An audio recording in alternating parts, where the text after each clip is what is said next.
Bom dia, amigos e amigas. Então vamos lá na continuação de classificação de bens, parte 2. A gente já viu 8 classificações, vamos retomar as 8 classificações, só para lembrar o que a gente já viu, para a gente ver para onde é que está indo, tá? Então já vimos classificação de bem com coisa, vimos depois da questão do patrimônio a diferença do bem corpóreo para o incorpóreo, físico e metafísico, vimos res nullius, res delicta, vimos o imóvel, uma classificação muito importante, muito densa, né?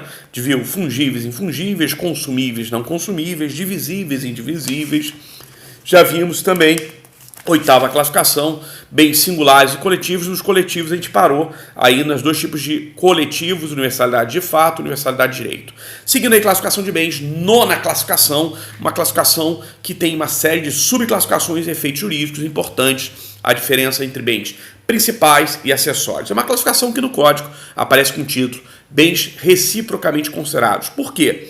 Porque é uma classificação que é uma dicotomia que depende de uma classificação de bens comparando um com o outro. Exemplo, se a gente for falando de roda. Roda sozinha não dá para classificar se é principal ou acessório, tem que comparar com outro bem. Se você estiver falando a roda com o carro, a roda é acessório, o carro é principal. A mesma roda, se eu comparar com a calota da roda, é a roda que é a principal, o acessório é a calota. Então, da classificação dos bens reciprocamente considerados, é uma classificação que depende do que eu estou comparando com o que. Então, é uma comparação de dois bens para definir o que é principal e acessório. Para entender essa classificação e a importância dela, a gente vai dizer que o 92 do Código Civil estabelece um princípio, ou segue um princípio, que é o chamado princípio da gravitação jurídica. O que significa esse princípio? Pensa na gravitação, na lei da gravidade, para entender a ideia do princípio da gravitação jurídica, né? Um corpo de massa maior, a planeta Terra, tem sobre sua órbita, gravitando em sua órbita, a Lua como seu satélite. Porque ele tem uma massa maior, a Lua segue a sua gravitação, a sua lei de gravidade. A lei de gravitação jurídica é a que orienta tanto bens, classificação de bens principais e acessórios, a gente vai ver mais para frente em outra matéria, também obrigações. O artigo 233 do Código Civil vai falar também da princípio da gravitação aí para obrigações principais e acessórias nos contratos, né? Também aparece o princípio da gravitação. Para os bens, principal ou acessório é uma classificação que diz respeito ao seguinte: principal é o bem mais importante, maior massa que o planeta Terra, né? E o acessório é aquele que acompanha a sua esfera de influência, é aquele que atua em razão do principal. Sua funcionalidade, sua utilidade está ligada ao bem principal, e a regra da princípio da gravitação é que o acessório segue o destino do principal. Então, quando a gente fala de bem principal e acessório, o que a gente está dizendo, em outras palavras, é a regra do princípio da gravitação jurídica. Então, a gente vai dar o exemplo aí. Se eu estiver vendendo ou colocando à venda o meu carro, o que você pode presumir que acompanhe o destino do bem principal, que é o carro? Aí a gente vai falar dos acessórios comuns, ou mais corretamente, como a doutrina faz referência, as partes integrantes, que são os acessórios comuns, que acompanham o destino principal. Então, se eu fiz um anúncio que eu estou vendendo meu carro, o que você pode presumir que acompanhará a venda do carro? A roda, inclusive o step, o motor, o assento, o volante, o freio, tudo isso, parte integrante, acessório comum, acompanha, se presume acompanhar o principal. Eu não preciso, quando anuncio um carro, colocar todas as referências, porque você sabe que é acessório do bem principal, o carro, então ela acompanha o destino do principal.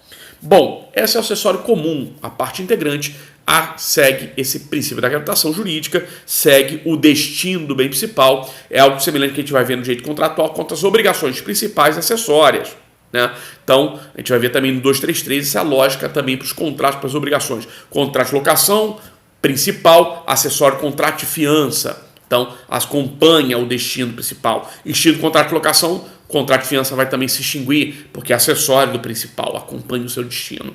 Mas além do acessório comum, parte integrante, que acompanha o princípio da gravitação, acompanha o destino do principal, a gente tem outro tipo de acessório que a gente vai chamar de pertença. A pertença é regulada em outros dispositivos, aí na sequência, o 93 e o 94 do Código Civil. A diferença da pertença é a seguinte: ela é acessório no sentido que sua utilidade ou funcionalidade está ligada ao bem principal. Porém, ela não vai automaticamente seguir o destino do principal, e aí a importância da leitura 94. A pertença, embora ligada em sua funcionalidade e utilidade ao bem principal, ela é uma decoração, é uma utilidade do bem principal. 94 deixa claro que ela não vai pelo princípio da gravitação por presunção. Ela depende de expressa disposição de vontade ou uso e costume comercial para acompanhar o bem principal. Para dar um exemplo concreto lá no nosso carro, né? Nosso carro a gente já falou dos acessórios como parte integrante que acompanha o destino principal. Agora vamos falar, estou botando à venda o meu carro e eu instalei, depois comprei o carro, um toca-DVD para as crianças sossegarem quando a gente faz viagem. Quando eu vou anunciar essa venda do carro, o toca-DVD é uma pertença. Por quê? O toca-DVD ele funciona dentro do carro, ele é uma utilidade, a funcionalidade dele está junto ao bem principal, o carro. Mas ele não se presume acompanhar o destino principal. Ele não vai pelo princípio da gravitação por presunção, não acompanha o destino principal normalmente. Aí a regra 94. Para acompanhar a venda do carro, o toca-DVD, eu tenho que expressamente declarar isso no contrato. Então a gente vai dizer que é uma pertença. Entenderam a diferença? Ah, mas e os usos e costumes? Como é que pode acontecer? Olha, como é que pode acontecer.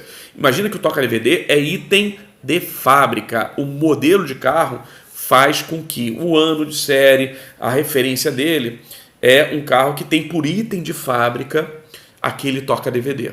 Já vem instalado de fábrica, né? Já vem embarcado no veículo. Então, quando eu faço o classificado anunciando tal modelo de carro de tal ano, aí sim você pode presumir que o toca-DVD vai junto. Porque aí a gente está falando de um acessório de pertença que vai funcionar como acessório comum. Ele funciona como parte integrante. Ele acompanha por presunção. O anúncio não precisa estar expressando isso. Ok?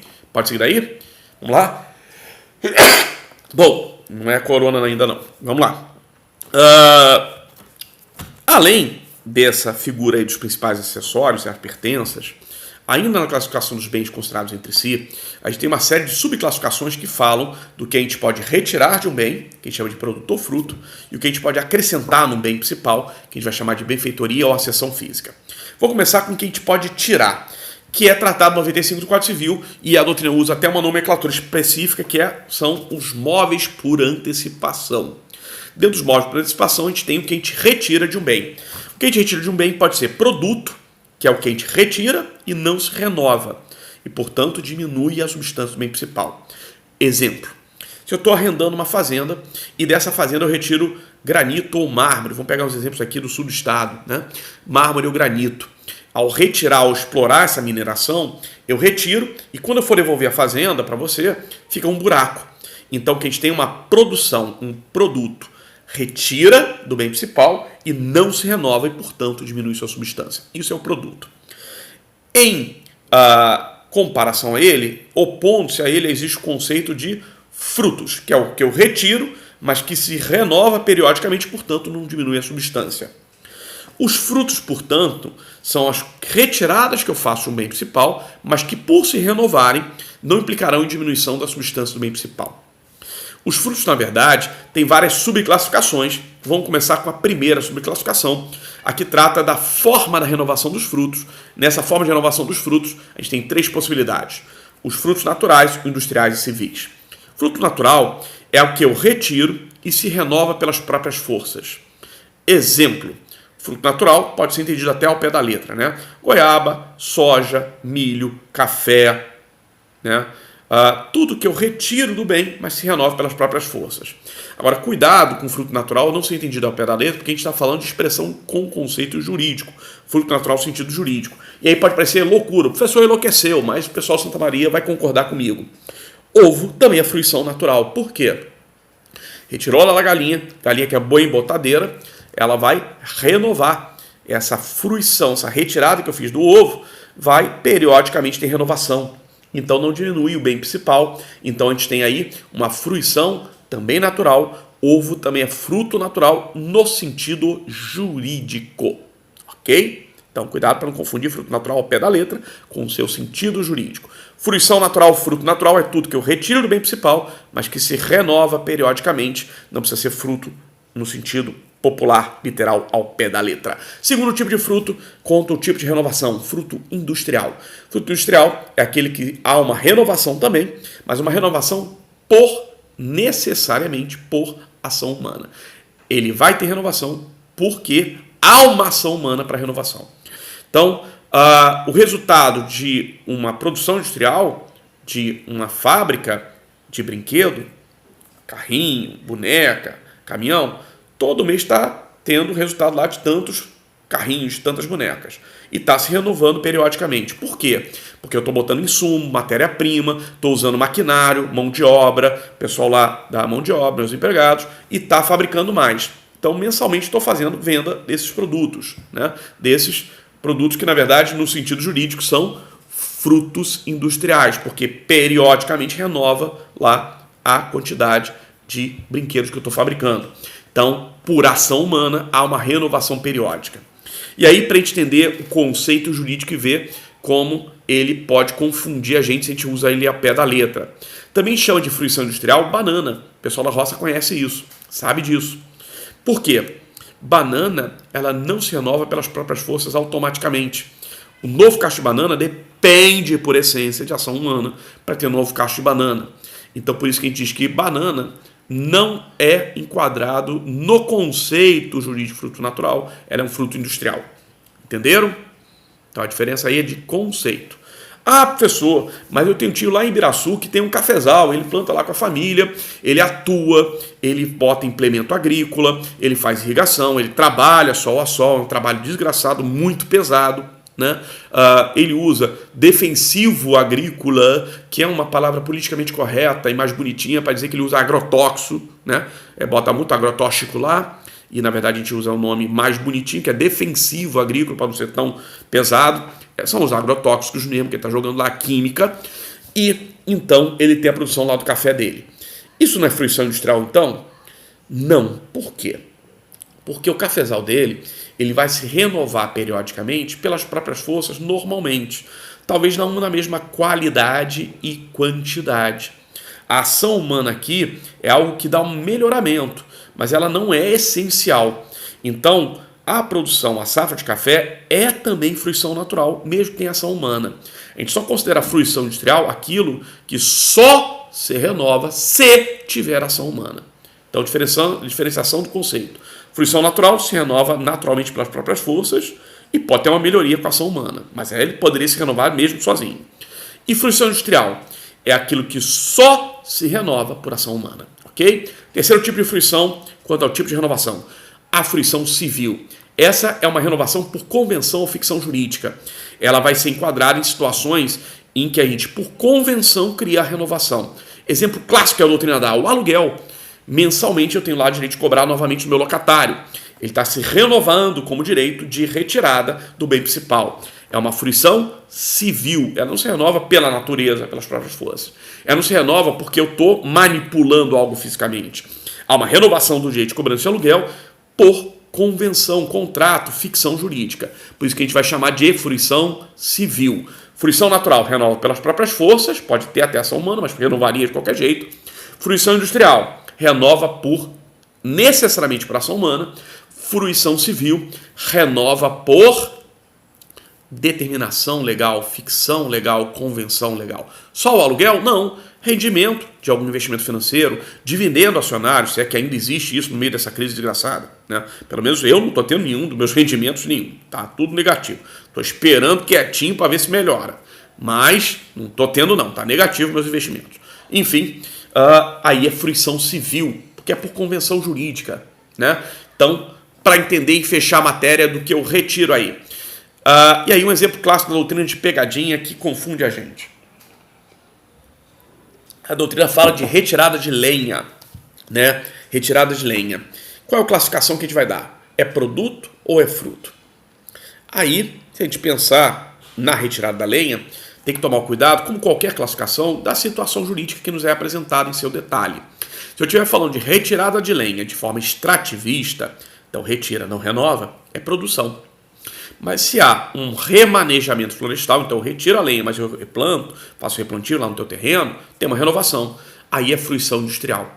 Então, não dá para classificar algo, a retirada que eu faço, como produto ou fruto, simplesmente pelo tipo de coisa. Eu tenho que explicar a situação em concreto para definir o que houve. Há uma renovação, é fruição. Há uma renovação pelas próprias forças, fruição natural. Por ação humana, essencial, industrial. por convenção ou ficção jurídica, fruição civil.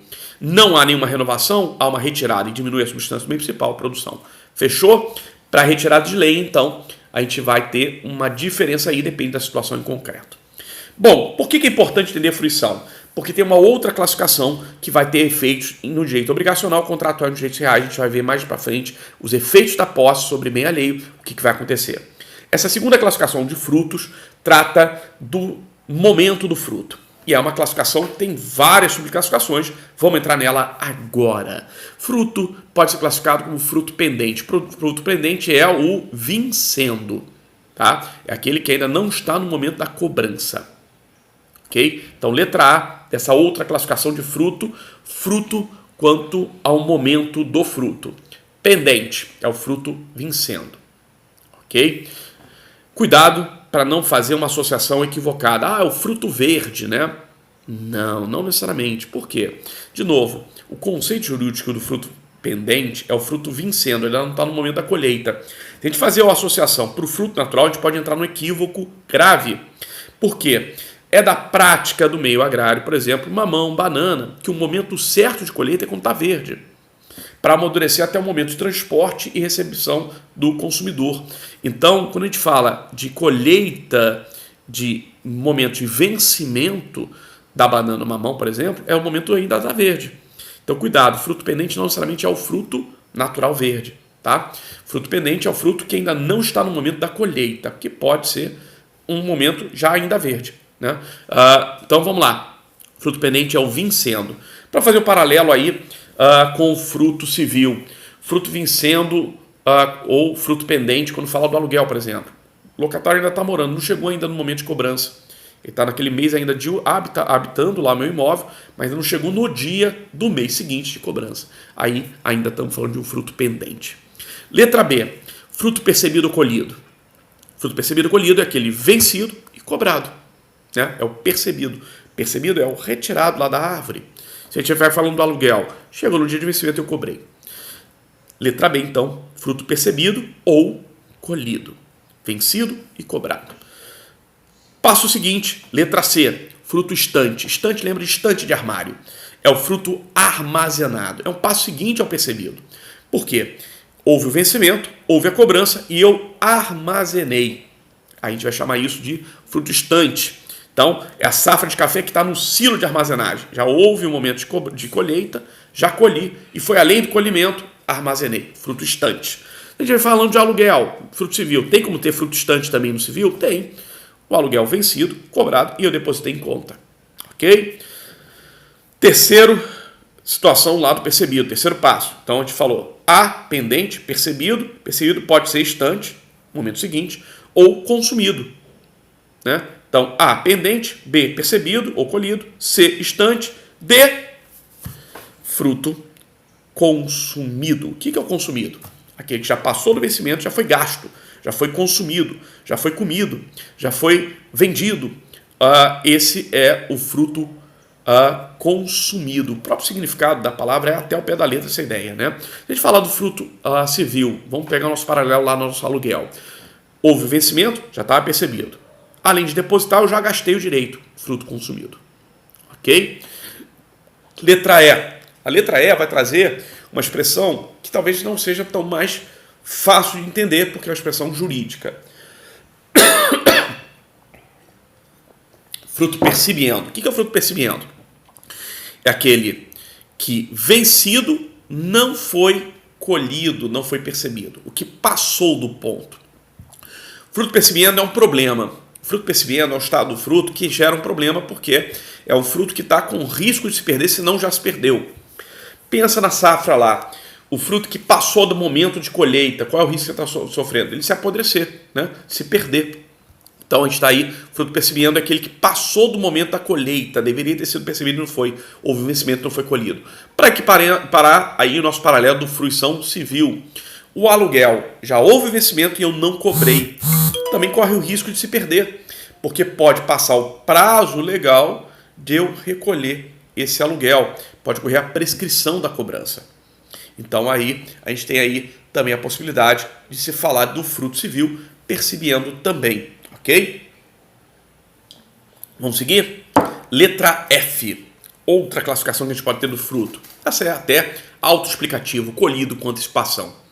É o fruto vincendo, pendente, que eu indevidamente, inclusive, denoto uma má-fé. A gente vai ver mais para frente que é algo que justifica aí um reconhecimento até de uma má-fé, se presume uma má-fé, que eu já cobrei antes do momento do vencimento. Esse a gente vai chamar de colhido com antecipação. Ok? Para que tanta classificação, professor? Porque quando a gente fala de retirada de bem, em regra, quem faz a fruição e produção é o dono do bem. Isso é uma regra, inclusive, que aparece na lei 1232, 1232, 1253, 1253, Código Civil, falam que o direito de fruição e produção é do dono do bem. Mas é possível, e a gente acabou de falar aí de uma situação muito conhecida e muito comum, de haver uma fruição de quem não é dono, que é meramente possuidor. Aquele que tem posse sobre o bem alheio, ter retirada sobre o bem alheio. É a fruição sobre bem alheio, do possuidor de bem alheio. E as consequências dessa fruição, dessa retirada sobre bem alheio, dependem do tipo de fruição e depende da natureza da minha posse. E aí vai começar a conversa. Se eu trato de posse de bem alheio, a gente está falando da situação muito conhecida do locatário. Mas é a única situação? Não, é a mais conhecida, tá? Mas tem várias outras, né? Arrendamento, usufruto, superfície, direito de superfície, superficiário. Ou, quer ver um outro exemplo muito conhecido, também muito fácil de reconhecer? Se eu estou financiando a aquisição do meu bem móvel ou imóvel, do carro ou do imóvel, e já estou tendo fruição desse bem, né? Tá havendo um financiamento, eu ainda não acabei de pagar, então eu ainda não sou proprietário dessa casa ou desse apartamento. Eu ainda é da financeira. Eu tenho que acabar de pagar, né? Integralizar as parcelas para virar dono. Eu tenho meramente posse também aí. E ainda assim, posso ter já fruição antecipada. Então eu tenho posse, não propriedade, mas já posso ter fruição. Nesse caso, a posse pode ter de duas naturezas, e aí para entender a natureza da posse, a gente tem que ir lá para frente no código, em dois artigos, lá para frente os direitos reais. 1201 vai falar da posse de boa-fé, 1202, logo a seguir, vai falar do outro tipo de posse, a de má-fé. Posse de boa-fé e de má-fé se distinguem por um conceito muito simples, que causa confusão, no entanto. Possuidor de boa-fé é aquele que não sabe estar errado. E o de má-fé é aquele que sabe que está errado. E aí qual é a confusão que muita gente faz? Da natureza da posse, ser de boa-fé ou de má-fé, entender-se pela regularidade ou irregularidade da posse. Por quê? Porque a posse pode ser irregular e ainda assim eu estar de boa-fé. Quer ver um caso como é que pode acontecer isso? Por exemplo, eu compro uma fazenda de Caio que se apresenta como dono. E na verdade ele está me enganando. A fazenda não é dele, é do Tício. Mas eu estou de boa fé ainda assim. Minha posse, eu posso estar plantando lá, fazendo safra lá, construindo coisa lá, de boa fé. Por quê? Porque eu fui enganado, eu não sei estar errado. Então minha posse é de boa fé, mesmo que irregular. O que define estar de boa ou de má fé não é a regularidade ou não da posse. É a ciência efetiva daquele que está na posse. Eu tenho boa fé enquanto eu não sei estar errado. Eu posso efetivamente estar autorizado pelo dono, então é boa fé evidente, mas eu também posso estar de boa fé mesmo estando errado, quando eu não tenho ciência de estar errado. E eu só me torno de má fé quando eu estou ciente que eu estou errado. E eu posso estar ciente que eu estou errado porque o contrato já acabou e a autorização acabou. Eu posso estar errado porque eu invadi, aí é uma má fé evidente. E eu posso estar errado quando eu não sabia até então, mas eu recebo a citação judicial. E aí eu me torno ciente de que eu estou errado. Aí eu passo a ter má fé. Então, boa fé e má fé, a separação não é da regularidade da posse. É da ciência ou não da regularidade da posse. Ok? Pode seguir os conceitos de boa fé ou má fé? Por que é importante? Porque o possuidor de boa fé tem determinados direitos quanto aos frutos. O possuidor de má fé tem outros direitos quanto aos frutos. Para entender isso, a gente vai ter que ler dois outros artigos que estão lá mais para frente do Código. O 1214 e o 1216 do Código Civil. Vamos começar com o 1214, que fala dos efeitos da posse quanto à fruição, a posse de boa-fé. Que direito que tem o possuidor de boa-fé sobre os frutos e produtos do que ele retira sobre o bem alheio? Se ele está de boa-fé, ele tem direito a quase todos os frutos. Ele tem direito aos frutos percebidos ou colhidos, tem direito aos frutos estantes e até aos consumidos. Só que ele não tem direito a dois frutos: os colhidos com antecipação, de novo, porque se ele colheu com antecipação, foi algo que inclusive denota que ele colheu sabendo que está fora do vencimento, e aí denota uma ideia de má-fé. Então, a boa-fé do sujeito permite a ele ter todos os frutos menos colhidos com antecipação, ele vai ter que pagar ou devolver esses frutos, e também não tem direito aos frutos pendentes. Pera aí, professor, mas se ele está de boa-fé, muitas vezes ele está autorizado. Então imagina o cara que arrendou uma fazenda, fez todo o investimento financeiro, de esforço inclusive físico, suou lá a camisa com a família para ter aquela produção de café, mas não chegou no momento ainda da safra. Ele gastou dinheiro na irrigação, gastou o trabalho dele, esforço físico lá para cuidar da plantação, usou lá os defensivos agrícolas para ter uma melhor produção, mas não estava no momento da safra, ainda estava vencendo. Então ele não podia fazer a colheita com antecipação, isso ele vai ter que devolver. E ele está pendente lá aquele fruto. O que vai acontecer? Terminou lá o contrato de arrendamento, o dono assume esses frutos. E aí, todo o esforço que ele teve, aí o 1214 faz uma ressalva. O 1214 fala que o possuidor de boa-fé, embora não tenha direito aos frutos pendentes, ele tem direito a ser reparado, pago pelo custeio, pelo trabalho, pelo dispêndio de esforço físico ou econômico que fez para aquele fruto pendente se produzir. Então, possuidor de boa-fé, que frutos que ele tem direito? A todos menos colhido por antecipação e pendentes. E quanto aos pendentes, no entanto, embora ele não tenha direito aos frutos, ele tem direito à reparação do esforço econômico ou físico que ele fez para produzir, na forma de reparação econômica. Fechou 1214? E o possuidor de má-fé, que direito que ele tem? Bom, possuidor de má-fé é outro dispositivo, 1216. Aí é outra história. Para o possuidor de má-fé, o código faz um outro raciocínio. Fala, não tem direito a fruto nenhum. Não só não tem direito a fruto nenhum, como ele tem que pagar reparação, se não conseguir devolver, todos os frutos percebidos, colhidos, estantes ou consumidos, ele ou devolve ou paga. Além disso, o colhido com antecipação, porque se de boa-fé não pode, muito menos esse, e os pendentes também ele vai ter que devolver. Além disso, ele vai mais além, 1216. Os percibientos, o que são os percibientos? Vamos lembrar o conceito. Aquele que deixou de colher no momento devido e, portanto, pode ter se perdido, também tem que pagar a reparação. Vai mais além, então, 1216. Tudo ou ele devolve ou ele paga. Então o possuidor de má-fé vai pagar ou devolver tudo. Ele não tem direito a nada? Não, 1216 faz uma ressalva. Quanto ao custeio, o dispêndio econômico ou físico que ele fez, ele tem direito à reparação. Tá? Então, mesmo possuidor de má-fé tem direito à reparação do dispêndio, do custeio para os frutos que ele tenha arcado, econômica ou fisicamente, ele tem que ser reparado. Obviamente, como ele tem que pagar por tudo e devolver tudo que é fruto, essa reparação do dispêndio acaba se compensando e muitas vezes não vai acontecer efetivamente. Beleza? Fruição e produção. Fechada então a ideia? Agora vamos falar da outra coisa que pode acontecer. Aí, 1,95 dos móveis para antecipação, das coisas que eu retiro, eu vou para o que eu posso acrescentar. E aí a gente vai falar de benfeitorias ou acessão física.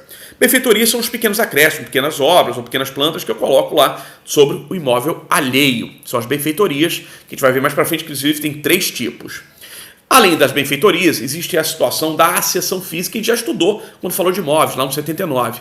A acessão física natural, que adere ao solo de maneira pelas próprias forças, plantas, e a acessão física artificial, são as construções que são de maior vulto, a gente vai chamar de acessão física. Então, se eu peguei o terreno alheio e fiz só uma obra de conserto, benfeitoria.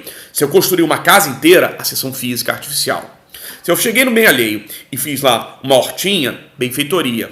Um vasinho de planta decorativo, benfeitoria. Se eu fiz toda uma plantação, acessão física natural, ok? Bom, por que eu tenho que falar da acessão física aqui também? Porque a acessão física, embora seja um outro conceito jurídico, vai ter as mesmas consequências jurídicas, em especial para o possuidor sobre bem alheio, que a benfeitoria. Por força de que dispositivo? Não é dispositivo legal.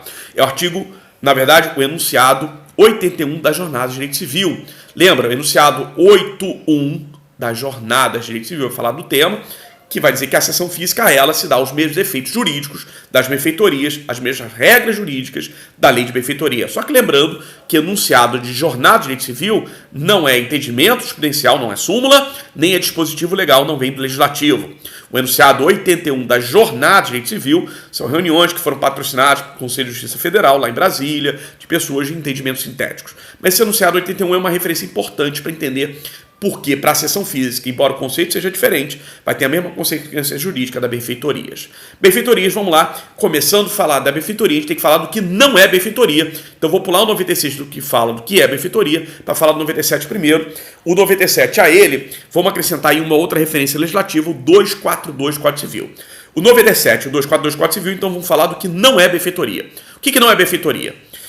Tudo o que houve de acréscimo ao bem principal, que não houve dispêndio nem econômico, nem físico do possuidor ou detentor. Aí não se considera benfeitoria.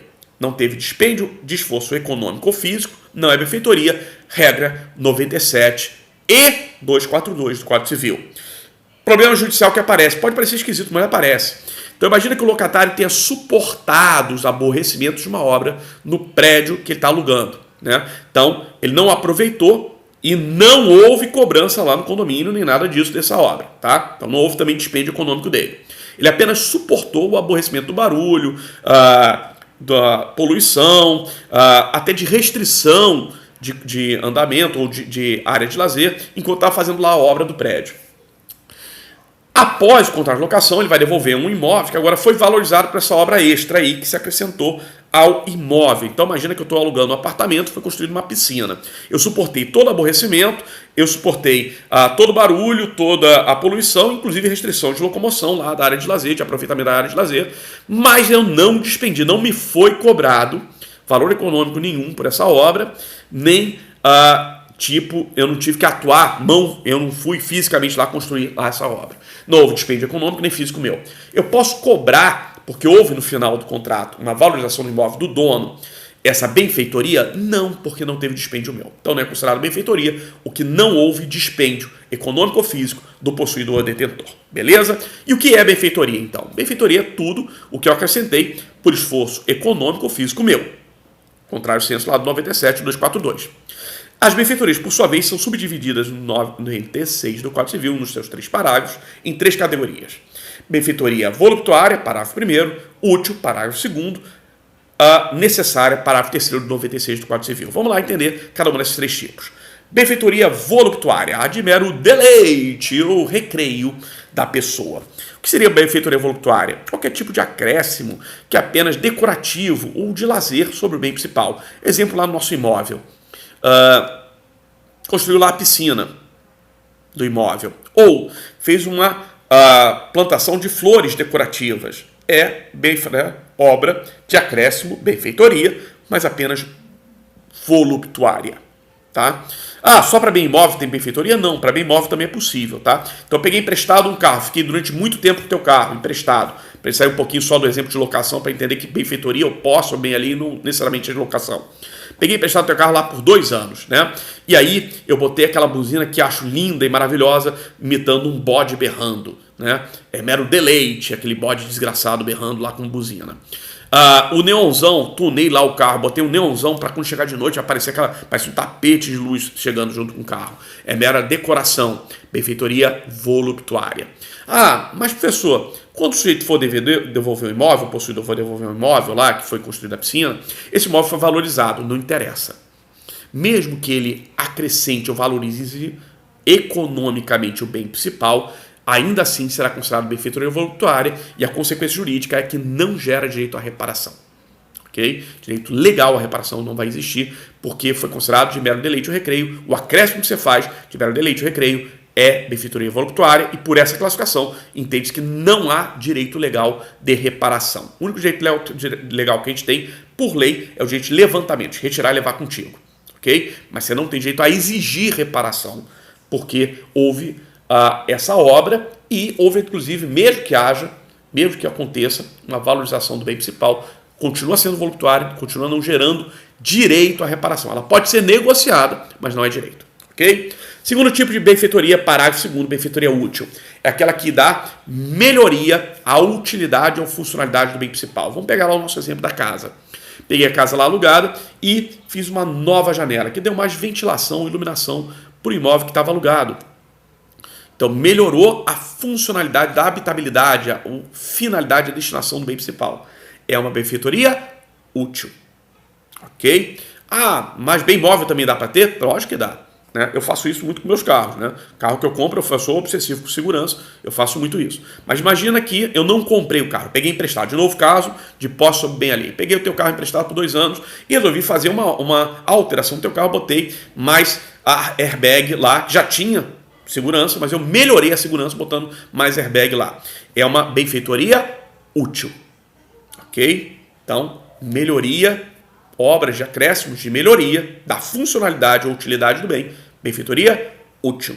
Terceiro tipo, parágrafo terceiro, a benfeitoria necessária. Necessária, no conceito jurídico ali do parágrafo terceiro, é a benfeitoria, o acréscimo que eu faço, que altera o bem, mas é uma alteração ou obra que eu faço essencial de conservação para evitar a deterioração ou destruição do bem.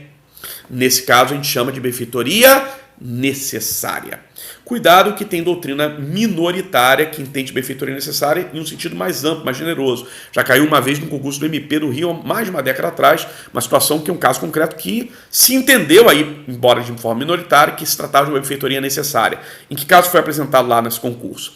Era um casal de senhores, de idosos, que alugavam um imóvel, uma casa, e faziam uma rampa de acesso, e ambos eram cadeirantes.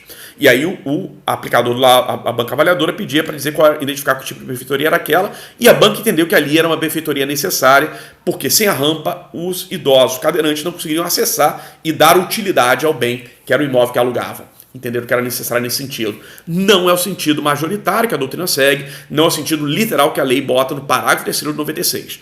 Benfeitoria necessária, no sentido legal, é obra ou acréscimo de conservação que evita a destruição ou deterioração do bem.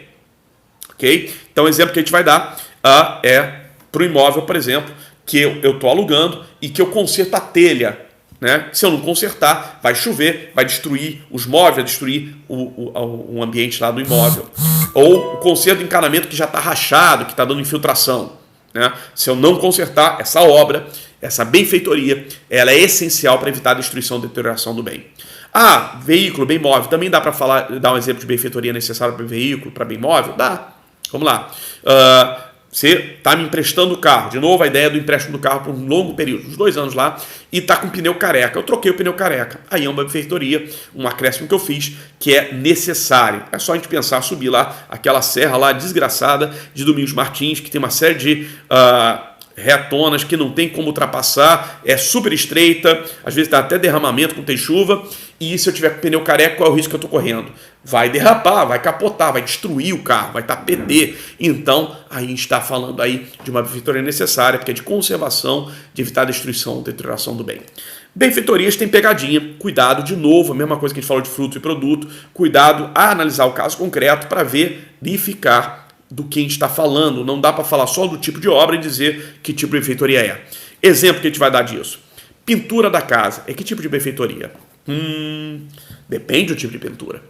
Vamos lá. A destinação ou a finalidade da pintura define que tipo de benfeitoria, como a gente pode ver na classificação dos parágrafos aí do 96. Se a pintura é meramente decorativa, só pintura mais para ficar mais bonita a casa, ela é uma benfeitoria voluptuária. Agora, imagina que eu tenha fazendo uma pintura lá na casa que eu estou alugando, que é uma pintura que tem a condição, né, tem o efeito de baixar a temperatura do ambiente dentro da casa. Ela melhora a condição de habitabilidade ou função da casa como bem principal.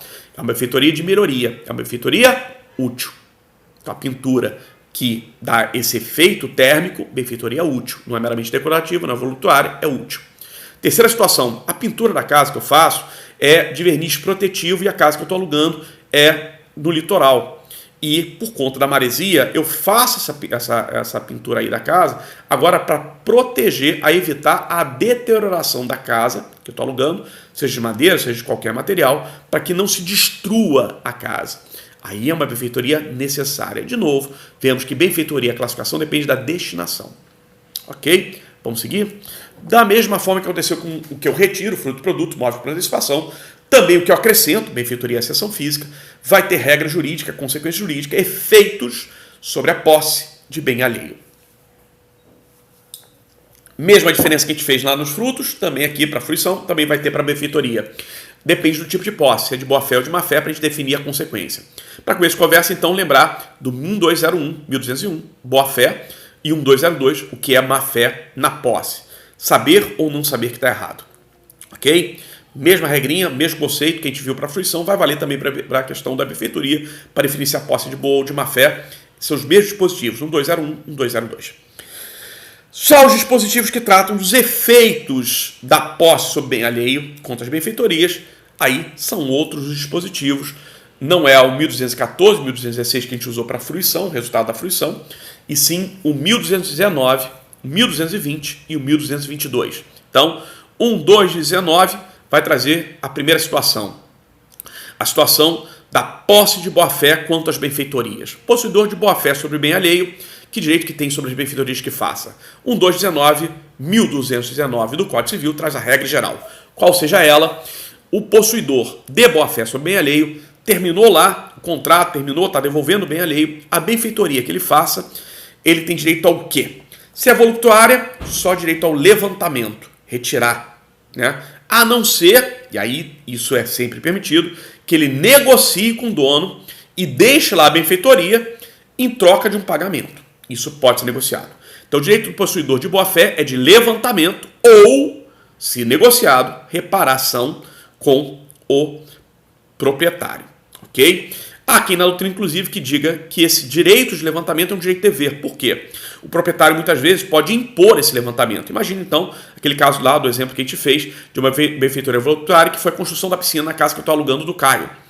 Eu construí lá a casa e o Caio não tem interesse em ficar com piscina. Aliás, ele não quer ter a manutenção, curte manutenção de uma piscina. É um foco lá de doença, de dengue, e ele não vai ter essa manutenção. Terminado o aluguel, ele quer que eu levante. Por isso que a gente vai dizer que até que é um direito de dever. Né? Tem na doutrina que diga que, mais que direito, o levantamento da voluptuária pode ser imposto pelo proprietário que não quer aquela benfeitoria como dever. Ok? Pode seguir? Bom, e os outros tipos de benfeitorias? Necessário e útil.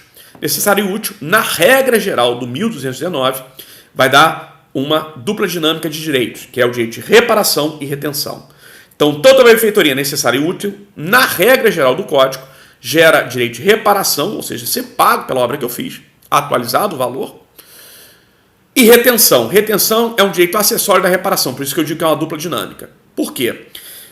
A obra que eu fiz, que foi considerada necessária e útil sobre o seu bem principal, quando eu devolvo o teu bem, ou você me paga a reparação, ou enquanto você não me pagar a reparação, eu vou segurar, ficar com o teu bem, retenção. Então, o direito do possuidor de boa-fé é de ser reparado, e enquanto não for reparado, reter o bem alheio das benfeitorias necessárias e úteis. Cuidado, porque essa é uma regra geral do 1219. A situação mais comum de benfeitoria sobre bem alheio, que é mais popular, são situações que exatamente têm regra própria, que são exceção. Na locação, seja de bem móvel, vai reger a locação de bem móvel, o 578 do Código Civil. Seja de bem imóvel, principalmente na locação imobiliária urbana, que aí são dois outros dispositivos, artigo 35 e 36 da Lei 8245 de 91, a Lei de Inquilinato, a LI. Essas regras especiais tratam diferente os efeitos da posse do possuidor de boa-fé. Que diferença que ela vai fazer? Nessa regra especial, o possuidor de boa-fé, o locatário, quando devolve o bem, ele tem direito de levantamento da voluptuária, se não for negociada a reparação, é igualzinha da regra geral do 1219. Tem direito de reparação e retenção, dupla dinâmica, para a benfeitoria necessária. Até aí não houve diferença nem exceção. Mesmo direito da regra geral do 1219 serve para locação nesses casos. Mas a benfeitoria útil tem regra diferente. Na benfeitoria útil, na locação, reparação e retenção só aparece como direito se a obra que eu fiz foi autorizada expressamente pelo dono, pelo locador. Senão não gera direito de reparação e retenção. Então, regra geral de 1219. Benfeitoria feita do possuidor de boa-fé, levantamento ou reparação negociada, quando for voluptuária, reparação e retenção, tanto necessária quanto útil. Ok? Na locação, Possuidor de boa-fé tem direito ao quê? Levantamento ou reparação negociada na voluptuária, reparação e retenção automáticas na necessária e reparação e retenção na útil apenas se essa obra, essa benfeitora útil que eu fiz, foi autorizada pelo locador, pelo dono. Fechou? De boa-fé? E de má-fé, o outro lado da história. O que acontece com as benfeitorias? Aí a regrinha é um 220 e um 222 do Código Civil. Um monte de dois aí na história. Tá? São dois dispositivos para entender os efeitos da posse de má-fé contra as benfeitorias. Bom, parecido com a fruição, quando estou de má-fé, eu não tenho direito a quase nada. Tá? Só que o 220 faz uma ressalva. Tem sim, o mesmo possuidor de má-fé, a mesma cara que invadiu lá o meu terreno, tem direito a algum tipo de direito sim. E aí é um direito muito restrito. Um 220 dá conta disso. Ele vai dizer o seguinte, olha, imagina que o cara invadiu o teu terreno, a tua fazenda, movimento sem terra invadiu o teu terreno, fez várias obras. Essas várias obras que ele fez, todas as outras benfeitorias, ele não tem direito a nada, nem levantamento, nem reparação, nem retenção. Menos o que seja considerado benfeitoria necessária. Contra as benfeitorias necessárias, mesmo que ele tenha invadido, mesmo que ele dolosamente, ele sabe que está errado, né? Ele tem direito a ser reparado. Ok? Está lá no 220. Só que é uma reparação sem retenção. Então, eu retomo o meu bem, esse cara que está de má fé, mas eu tenho a obrigação de pagar uma reparação sem retenção da benfeitoria e apenas da benfeitoria necessária. Além disto, e aí um outro diferencial importante, essa reparação não é reparação igual à da boa-fé, porque o 222 traz uma regra própria para ela. Estabelece que essa reparação tem que ser uma reparação apenas do valor que eu posso optar entre valor atual ou valor de custo, valor histórico. Então, diferente da boa-fé, que eu tenho que pagar o valor atualizado na reparação, aqui é uma reparação apenas da necessária, sem retenção, a reparação 1222 do Código Civil, uma reparação que é valor de custo ou valor histórico. Na verdade, o 222 dá duas opções para o dono. Ou paga o valor atual ou histórico de custo, que geralmente é o valor menor. Eu não sei nem por que o legislador deu as duas opções, né? Se eu estou retomando um bem que foi retirado de mim por um possuidor de má-fé, eu não tenho como outra forma do que pedir só pagar o valor menor. Vou pagar normalmente o valor de custo. Ok? Fechou então? Resultado? Como a questão lá dessa classificação tem muita subclassificação, já deu bastante tempo, eu vou dar uma pausa aí. A gente ainda continua ainda num terceiro vídeo falando ainda de classificação de bens. Aí a classificação de bens vai seguir em outras modalidades na sequência. Beleza? Abraço, até logo mais.